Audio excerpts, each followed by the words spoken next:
28 जून को मैं शाम को इटली की धरती पर यहाँ पहुंचा और परमजीत जी जिन्होंने मुझे यहाँ पर कार्यक्रम के लिए बुलाया, परमजीत मल जी, उनके वजह से मैं आज आप लोगों से रूबरू हो पाया, आप लोगों से मिल पाया।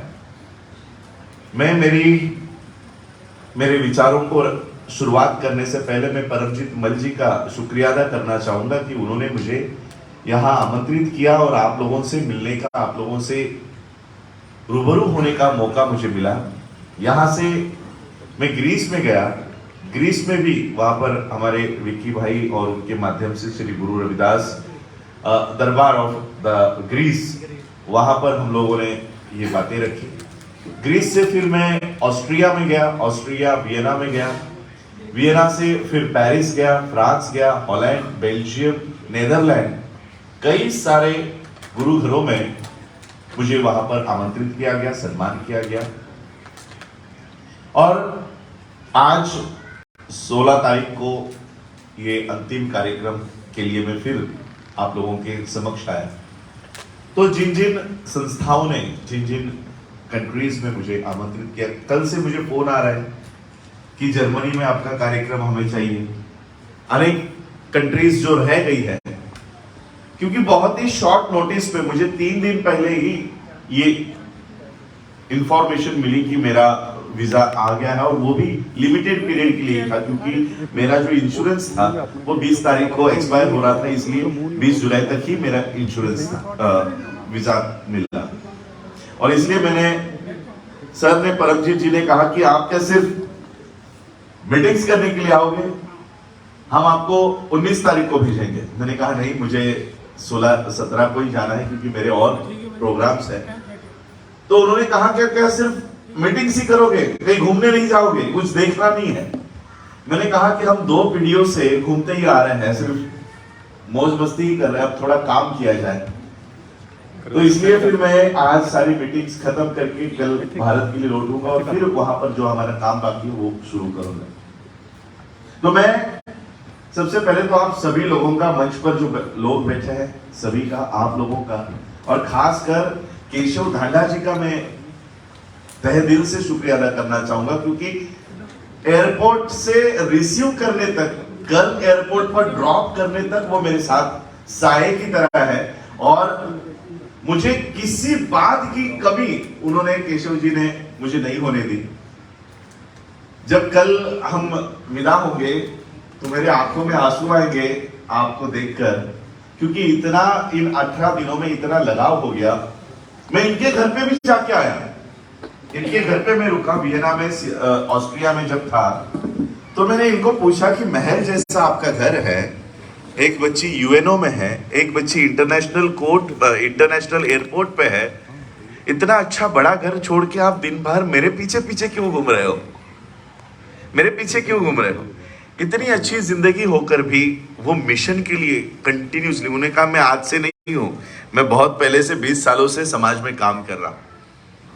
तो ऐसे सेल्फलेसली कोई मिशन इसलिए नहीं करना है कि वहां से कोई इनकम निकल रहा है, वो अपना इनकम होटल्स बेच के ये काम कर रहे हैं, होटल्स बेच के काम कर रहे हैं।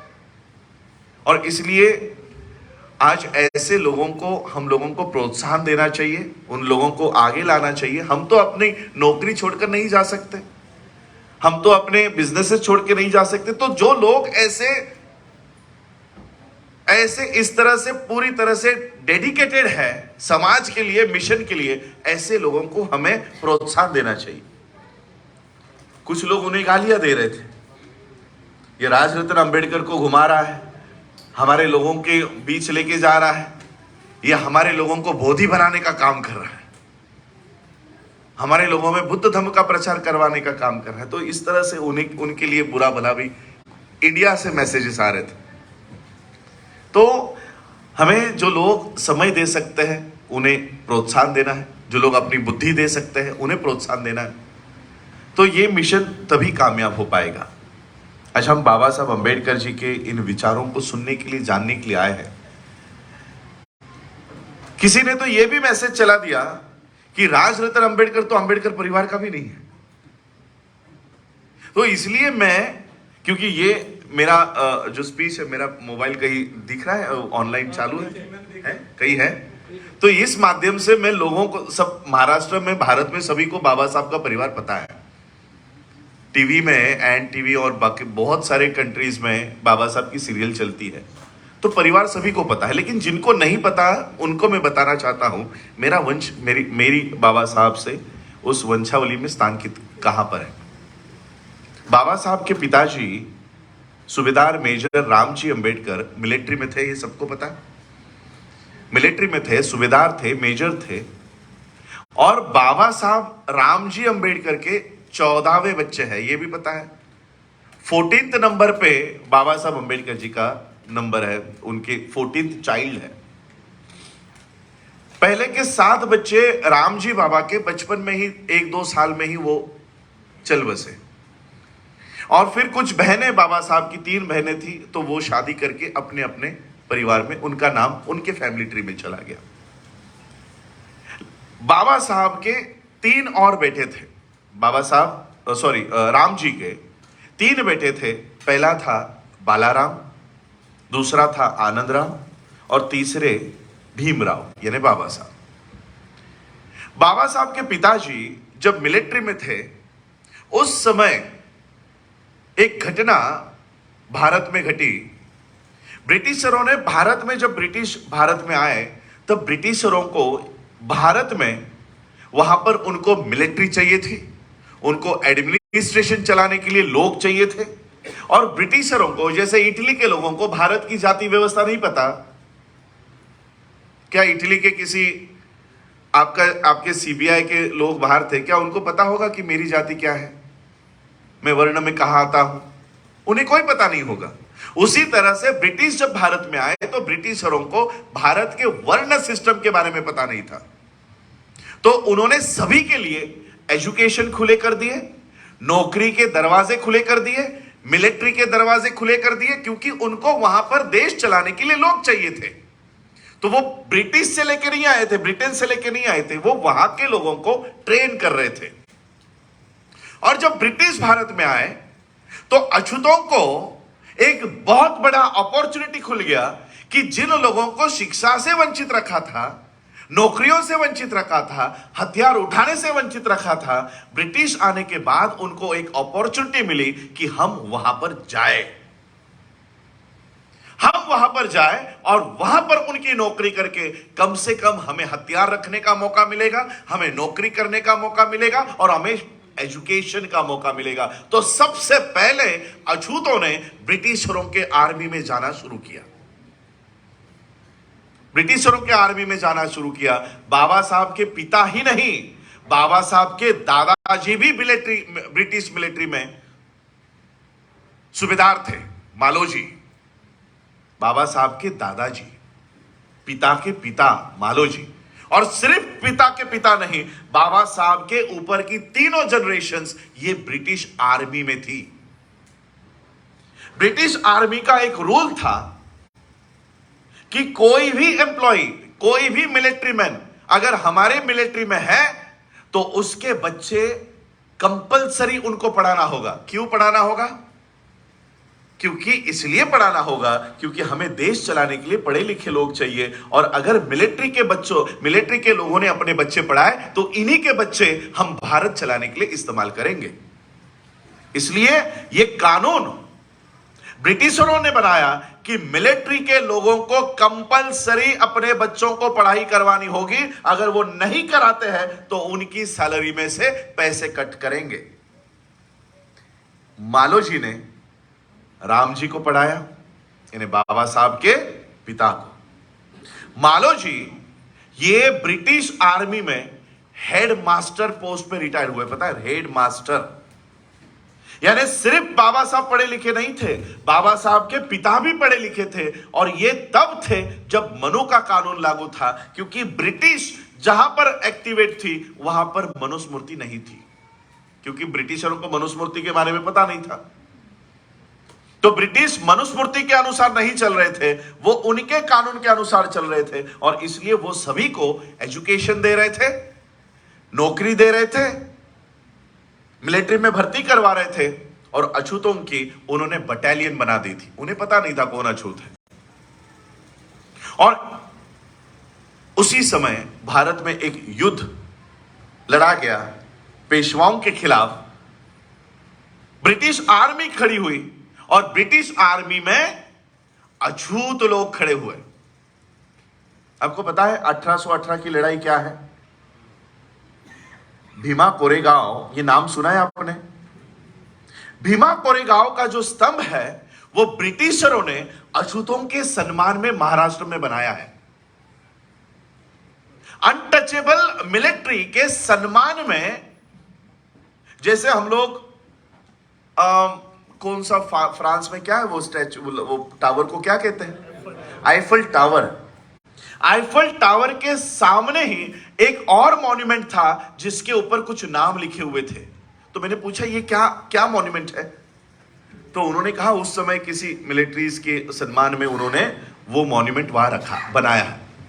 इसी तरह से ब्रिटिशरों ने, अनटचेबल्स ने उनके साइड से जो लड़ाई लड़ी और वो लड़ाई जीती, उस लिए उनके सम्मान में, उनके याद में भारत में एक पिलर खड़ा किया, उसके ऊपर सभी के नाम लिखे हुए हैं। यह है भीमा कोरेगांव का स्तंभ। यह भीमा कोरेगांव का स्तंभ, यह भीमा कोरेगांव का पिलर गुम हो गया था। अब स्तंभ, इतना बड़ा स्तंभ कैसे गुम हो सकता है? यह गुम हुआ स्तंभ बाबा साहब ने ढूंढ निकाला।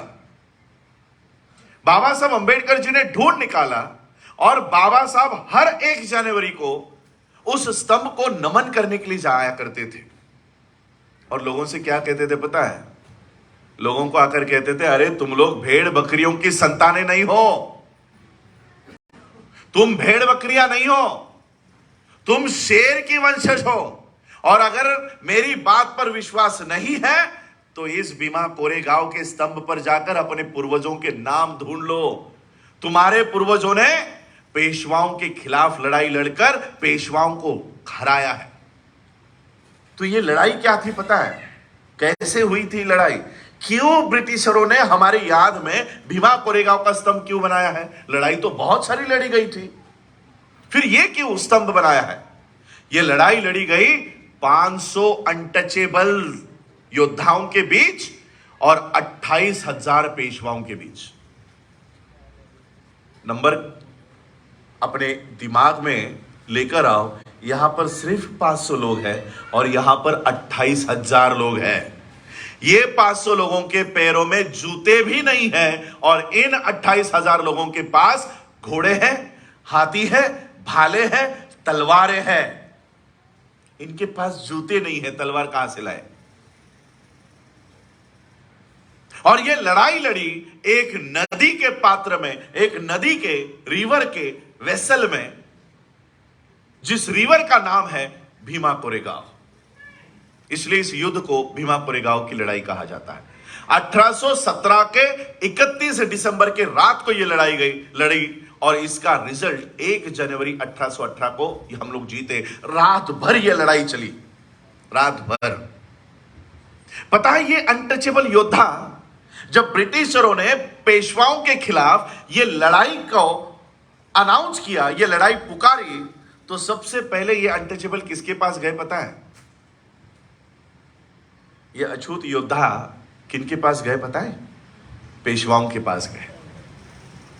पेशवाओं के पास गए और पेशवाओं को कहा कि तुम हमारे भाई हो, तुम हमारे लोग हो, हम तुम्हारे साथ लड़ना नहीं चाहते, हम तुम्हें मारना नहीं चाहते, बस हमें समानता का अधिकार दे दो, बस हमें समानता का अधिकार दे दो। पेशवाओं ने क्या जवाब दिया पता है? पेशवाओं ने कहा कि सुई के नोक के ऊपर जितने अधिकार बैठे उतने भी हम तुमको नहीं देंगे, उतने भी अधिकार तुमको नहीं देंगे।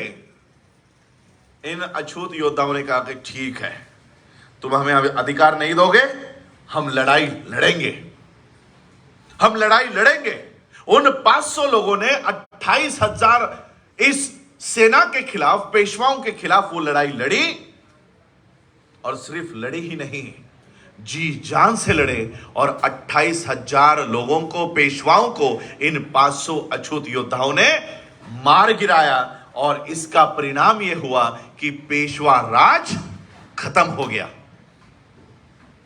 जिस पेशवा राज में अछूतों को गले में हांडी और पीठ पे झाड़ू लगाने की नौबत भारत में आई थी, उस पेशवा राज को सिर्फ 500 अछूत योद्धाओं ने मार गिराया। सिर्फ 500। यह इतिहास बाबा साहब अंबेडकर जी ने ढूंढ निकाला और हमारे लोगों को बताया कि जाओ देखो किसके वंशज हो, किसके वंशज हो, जाओ जरा देखो। इसी आर्मी में, इसी मिलिट्री में जब राम जी बाबा आए, वो भी मिलिट्री में काम किया करते थे। उनको पढ़ाई का बहुत इंटरेस्ट था, तो वो पढ़ लिख रहे थे और ब्रिटिशरों ने कहा कि ठीक है, तुम अगर पढ़ाई में अच्छे हो तो हमारी मिलिट्री की स्कूल के बच्चों को पढ़ाने का काम तुम करो। तो वो टीचर बन गए, वो टीचिंग भी करने लग गए। मिलिट्री का काम भी फील्ड में, उनको फील्ड में भी जाना पड़ता था, तो वो फील्ड में भी जाते थे, पढ़ाई लिखाई करवाने का भी काम, पढ़ाने का भी काम वो करते थे। इस तरह से राम जी बाबा अपने बच्चों को, क्योंकि राम जी बाबा भी मिलिट्री में थे, इसलिए उनके बच्चों को भी मिलिट्री की स्कूल में डालना कंपलसरी था। बाबा साहब के बड़े भाई बालाराम ये मिलिट्री में बैंड पतक के, बैंड जो बजाते हैं ना, वो उसकी नौकरी उन्होंने पकड़ ली थी, इसलिए वो बैंड के लिए निकल गए। लेकिन दोनों बच्चे आनंद राव और भीमराव, यानी बाबा साहब के बड़े भाई और बाबा साहब, ये दोनों स्कूल में जाया करते थे।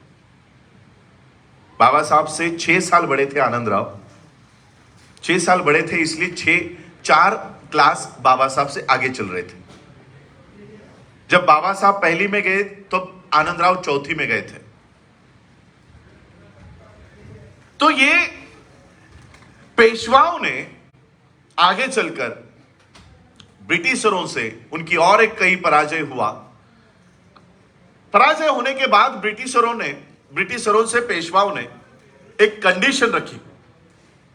पेशवाओं ने कहा कि ठीक है, हम पराजित हो गए हैं, हम अपना राजपाट समेटने को तैयार हैं, हम अपना राजपाट समेटने को तैयार है, लेकिन हम आपसे एक गुजारिश करते हैं, जिन अछूतों के वजह से हमारा पराजय होता है, हम आपसे गुजारिश करते हैं कि इन अछूतों की एंट्री मिलिट्री में बंद कर दो, इन अछूतों की एंट्री मिलिट्री में बंद करवाओ। अब ब्रिटिश हमारे सगे तो थे नहीं, उन्होंने देखा कि ब्रिटिश एक पेशवा रूलर अगर ये डिमांड कर रहा है कि अछूतों की एंट्री बंद कर दो, हमारे पास तो बहुत लोग हैं, इनकी एंट्री बंद कर देते हैं। और अंग्रेजों ने हमारी मिलिट्री की एंट्री बंद करवा दी। अंग्रेजों ने हमारी मिलिट्री की एंट्री बंद करने से 2 दुष्परिणाम शुरू हुए। एक, हमारी नौकरियां चली गई और हमारे बच्चों को जो एजुकेशन मिल रहा था वो बंद हो गया। 2 दुष्परिणाम इससे शुरू हो गए, पैसा खत्म हो गया और एजुकेशन खत्म हो गया। जब ये रूल बना, जब ये दोनों में ये डील हुई, तब राम जी बाबा मिलिट्री के सर्विस में थे और उनकी 20 साल की नौकरी और बाकी थी, 20 साल की नौकरी और उनकी बाकी थी। लेकिन क्योंकि पेशवाओं ने अछूतों की एंट्री बंद करने का डील उनके सामने रखी और ब्रिटिशरों ने कबूल कर दी, राम जी बाबा की एक ही रात में नौकरी चली गई। राम जी बाबा की एक ही रात में नौकरी चली गई। इसका दुष्परिणाम यह हुआ कि बाबा साहब और आनंद राव दोनों का एजुकेशन खत्म हो गया, दोनों का एजुकेशन बंद हो गया। और फिर नौकरी छूटने के बाद एक नई नौकरी करने के लिए बाबा साहब के पिता,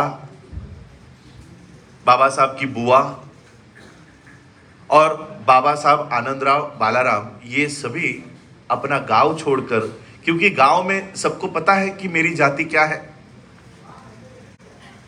तो जाति के नाम से लोग काम नहीं देंगे, काम नहीं देंगे। तो बाबा साहब के पिता ने गांव छोड़ने का डिसीजन लिया कि इस गांव में अब मैं रह नहीं पाऊंगा, क्योंकि ब्रिटिश थे तो नौकरी थी, अब ब्रिटिश नहीं नौकरी में रह रहा तो मेरी पगार बंद हो गई, और इस गांव में मुझे कोई नौकरी देगा नहीं, नौकरी देगा नहीं। बाबा साहब अंबेडकर जी का या उस हमारे परिवार का जो असली सरनेम है वो सकपाल है, असली सरनेम सकपाल है, लेकिन ये कास्ट बेस्ड सरनेम है। किसी को भी इंडिया में जाकर पूछ लो कि ये सकपाल है तो वो पहचान जाएगा कि ये अछूत है ना। आपके यहां पर भी कास्ट नेम सरनेम्स होते हैं इंडिया में। कुलकर्णी बोला तो बोल देगा ये ब्राह्मण है, तिवारी ब्राह्मण है, शर्मा ब्राह्मण है। कोई जाति का सर्टिफिकेट बताने की जरूरत नहीं पड़ती, नामों से ही जाति पता करवा लेते हैं, नामों से ही। तो बाबा साहब के पिता ने एक निर्णय लिया कि ये गांव छोड़ने से पहले मुझे अपना नाम भी छोड़ना होगा, मुझे अपना नाम छोड़ना होगा। और उन्होंने ये डिसीजन लिया कि मैं आज से अपना नाम सकपाल, ये सरनेम लास्ट नेम सकपाल नहीं लगाऊंगा, और मेरी जात पता ना चले, इसलिए उन्होंने अपने गांव का नाम अपने नाम के पीछे लगाना शुरू किया। उनके गांव का नाम था अंबडवे। महाराष्ट्र में जिस गांव से आप हो उसके आगे कर लगा देते हैं, यानी आगे अगर मैं नासिक से हूं तो मेरा सरनेम बन जाएगा नासिक कर, अगर मैं नागपुर से हूं तो मेरा नाम बन जाता है नागपुर कर। ये महाराष्ट्र की ये सरनेम्स की प्रथा है। तो बाबा साहब के पिता का मूल गांव था अंबडवे, तो अंबडवे का हो गया अंबडवेकर। अंबडवेकर ये सरनेम बाबा साहब के पिता ने अपने नाम को लगाया, और बाबा साहब के पिता ने वो गांव छोड़ा और नई नौकरी के लिए दूसरे गांव में गए। बाबा साहब की एडमिशन करवा दी, उनके बड़े बेटे की एडमिशन स्कूल में करवा दी, और वो नौकरी करना शुरू की। वहां पर भी जब जाति के बारे में पता चला तो उनकी नौकरी, उनको वापस नौकरी से निकाल दिया। अब बाबा साहब अंबेडकर जी के पिता का ये बहुत विश्वास था, दृढ़ विश्वास था कि बाबा साहब बड़े होने के बाद जरूर समाज के लिए उनके हाथ से कोई बड़ा काम होने वाला है, जरूर वो कुछ ना कुछ बड़ा करने वाले हैं। और इसलिए वो उनकी पढ़ाई रोकना नहीं चाहते थे कि जब तक मेरा ये छोटा बच्चा पढ़ लिख कर कुछ बन नहीं जाता तब तक मेरे समाज को गुलामी से बाहर निकाल नहीं पाएगा। इसलिए बाबा साहब के पिताजी बाबा साहब को पढ़ाना चाहते थे, लेकिन उनके पास पढ़ाने के लिए पैसे नहीं थे, घर चलाने के लिए पैसे नहीं थे, क्योंकि नौकरी चली गई थी। तो बाबा साहब के पिताजी बाबा साहब के बड़े भाई आनंदराव के पास आनंदराव को बुला लिया। आनंदराव को बुलाया और रामजी बाबा ने कहा कि आनंद, मेरी नौकरी चली गई है, मेरी नौकरी चली गई है, और मैं जितने पैसे मेरे पास बचे हैं उन पैसों से मैं तुम दोनों की शिक्षा, तुम दोनों का एजुकेशन नहीं कर सकता, तुम दोनों को नहीं पढ़ा सकता। घर खर्च चलाना, दोनों को पढ़ाना, इतने पैसे अब मेरे पास नहीं है। मैं तुमसे विनती करता हूं, मैं तुमसे रिक्वेस्ट करता हूं, और तुमने अगर इस रिक्वेस्ट को कबूल नहीं भी किया तब भी मैं तुम पर नाराज नहीं होऊंगा। ये रिक्वेस्ट करते समय मैं बहुत दुखी हूं कि मुझे ये बात तुमसे बोलनी पड़ रही है। एक बाप को अपने बड़े बेटे से ये बात करनी पड़ रही है, इस बात के लिए मैं शर्मिंदा हूं।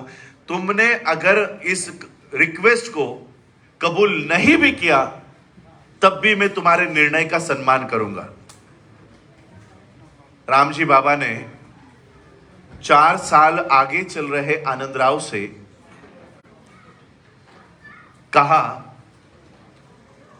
कि तुम अपनी शिक्षा बंद कर दो, तुम अपनी एजुकेशन बंद कर दो।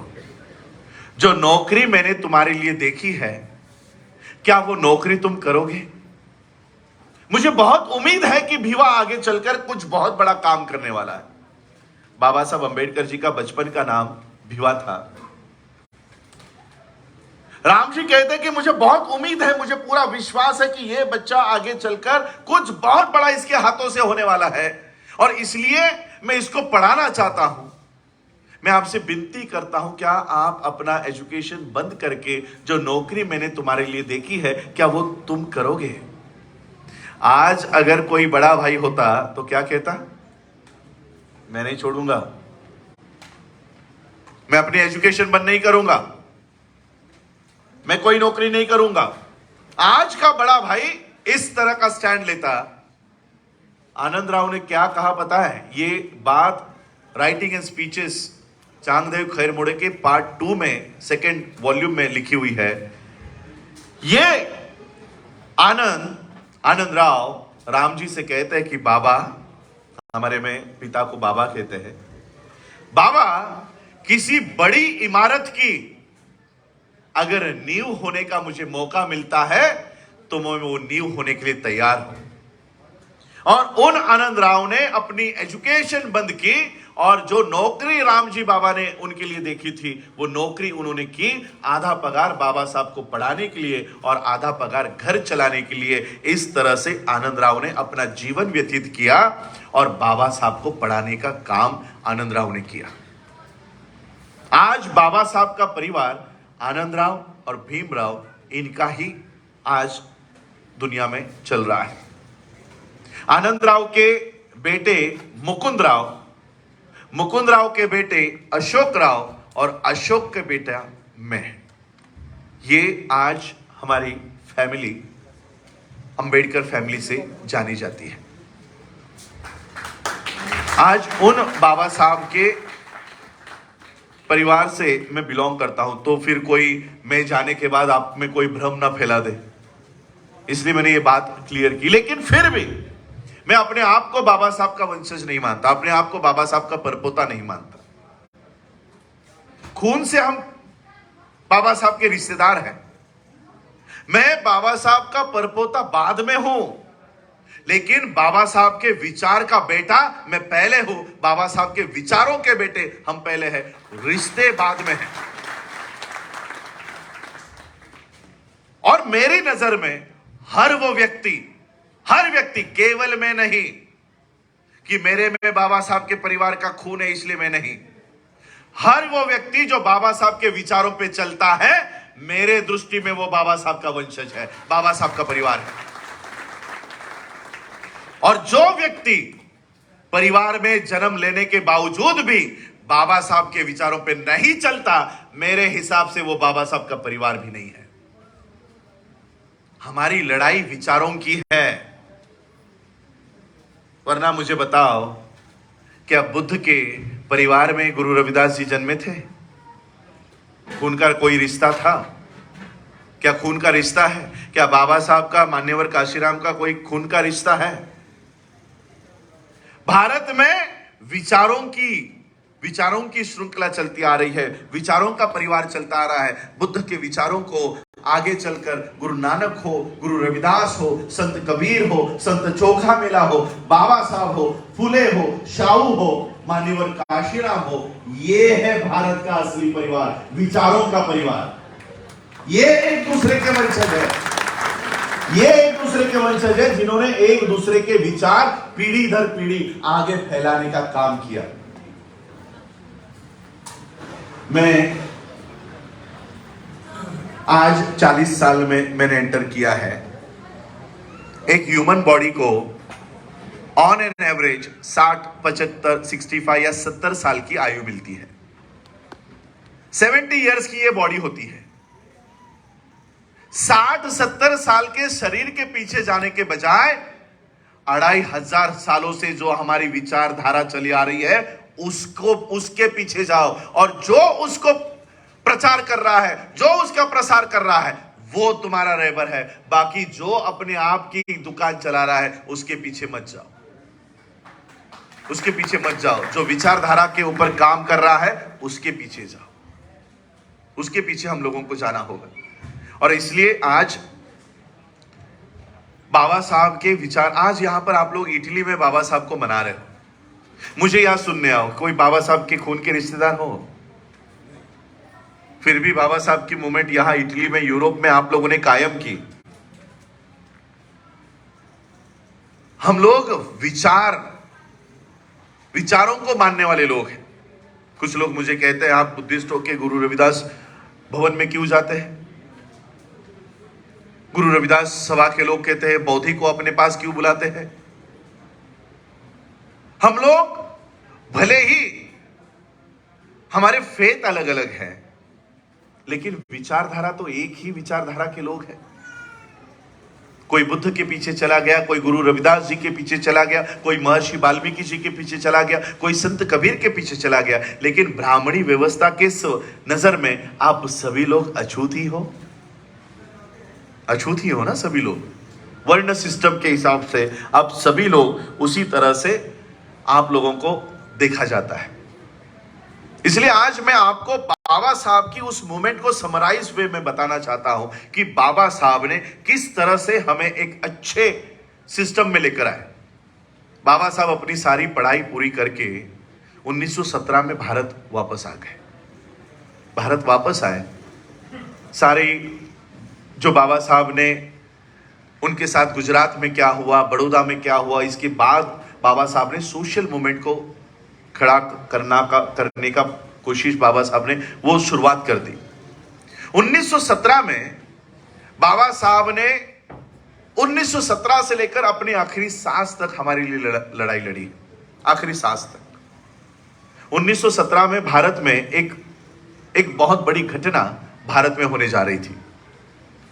ब्रिटिश, उनका जो कानून उन्होंने लागू किया था वो हर 10 साल में उसमें संशोधन किया करते थे, संशोधन किया करते थे, अमेंडमेंट किया करते थे। और 1920 में एक नया संशोधन होने जा रहा था, जिसके लिए उन्होंने 1917 में कमेटी अपॉइंट की और भारत में भेजी। इस कमेटी का नाम था साउथ ब्यूरो कमेटी और साइमन कमीशन। आपको याद है, हम लोग बचपन में स्कूलों में एक नारा दिया करते थे, पिक्चरों में भी वो नारा दिया जाता है, साइमन गो बैक, है ना? साइमन चले जाओ। क्यों चले जाओ? क्यों गांधी साइमन को भगाना चाहता था? क्यों गांधी साइमन को भारत में आने नहीं देना चाहता था? बाबा साहब अंबेडकर जी के राइटिंग एंड स्पीचेस में बाबा साहब का एक चैप्टर मैंने पढ़ा। बाबा साहब कहते हैं कि जो गांधी साइमन को भगाना चाहता था, वही गांधी साइमन से छुप छुप कर मिल रहा था। एक सीक्रेट मीटिंग गांधी की और साइमन की भारत में हुई। इस सीक्रेट मीटिंग के बारे में बाबा साहब को पता था। बाबा साहब ने वो सारी बातें उनके राइटिंग एंड स्पीचेस में लिख दी। ये सीक्रेट मीटिंग क्या थी पता है? गांधी साइमन के पास आया और साइमन को पूछा कि आपका भारत में स्वागत है,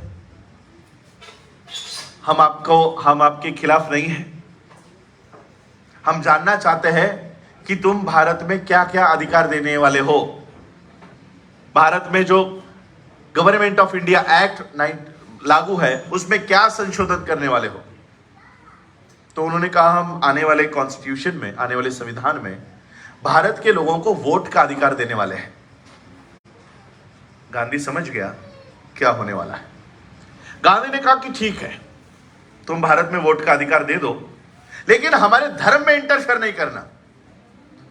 साइमन ने कहा हमें तुम्हारे धर्म से कोई लेना देना नहीं, हम तुम्हारे धर्म में कोई इंटरफेयर नहीं करेंगे। तो गांधी ने कहा कि ठीक है। तो वोट का अधिकार सिर्फ 3 वर्णों को ही मिलना चाहिए। अब वर्ण क्या होता है यह साइमन को पता नहीं। तो गांधी ने कहा भारत में जो लोग पढ़े लिखे हैं और कम से कम 8वीं पास होने का सर्टिफिकेट दिखा सकते हैं, ऐसे ही लोगों को वोट का अधिकार मिलना चाहिए। दूसरा वर्ण, जो लोग इनकम टैक्स भरते हैं, प्रॉपर्टी टैक्स भरते हैं, ऐसे ही लोगों को वोट का अधिकार भारत में मिलना चाहिए। और तीसरा वर्ण, जो लोग राजा है, महाराजा है, संस्थानिक है, ऐसे ही लोगों को वोट का अधिकार मिलना चाहिए, बाकी किसी को वोट का अधिकार नहीं देना। साइमन ने कहा ठीक है, हम इन्हीं को वोट का अधिकार देंगे। यह बात बाबा साहब को पता चली कि गांधी ने इस तरह की डिमांड साइमन के सामने की है, और अगर साइमन गांधी के इन बातों को कबूल करता है तो हमें वोट का अधिकार नहीं मिलेगा। कैसे नहीं मिलेगा? मनुस्मृति के अनुसार पढ़ाई लिखाई करने का अधिकार सिर्फ ब्राह्मणों का है। अगर पढ़ाई लिखाई करने का अधिकार सिर्फ ब्राह्मणों का है तो 8वीं पास होने का सर्टिफिकेट हमारे पास होगा? नहीं होगा। मनुस्मृति के अनुसार पैसे कमाने का अधिकार, व्यवसाय करने का अधिकार, बिजनेस करने का अधिकार सिर्फ वैश्यों का है। अगर हमारे पास पैसे ही नहीं है तो हमारे पास इनकम टैक्स भरी हुई रिसीट होगी? प्रॉपर्टी टैक्स भरने के लिए हमारे पास जमीन ही नहीं है तो उस जमीन के ऊपर टैक्स भरी हुई रिसीट हमारे पास कहां से होगी? और हम लोग अछूत है तो राजा महाराजा तो हमारे में कोई है नहीं, तो उस वर्ण में भी हमको वोट का अधिकार नहीं मिलेगा। तो बाबा साहब अंबेडकर उस साइमन से मिलने के लिए निकले। आपको पता है ना, बाबा साहब अंबेडकर जी को काले झंडे दिखाए थे। क्यों दिखाए थे? क्योंकि बाबा साहब उस साइमन को मिलने के लिए पब्लिकली निकले। गांधी छुप के गया, बाबा साहब डंके की चोट पर गए। काले झंडे दिखाते हो, दिखाओ।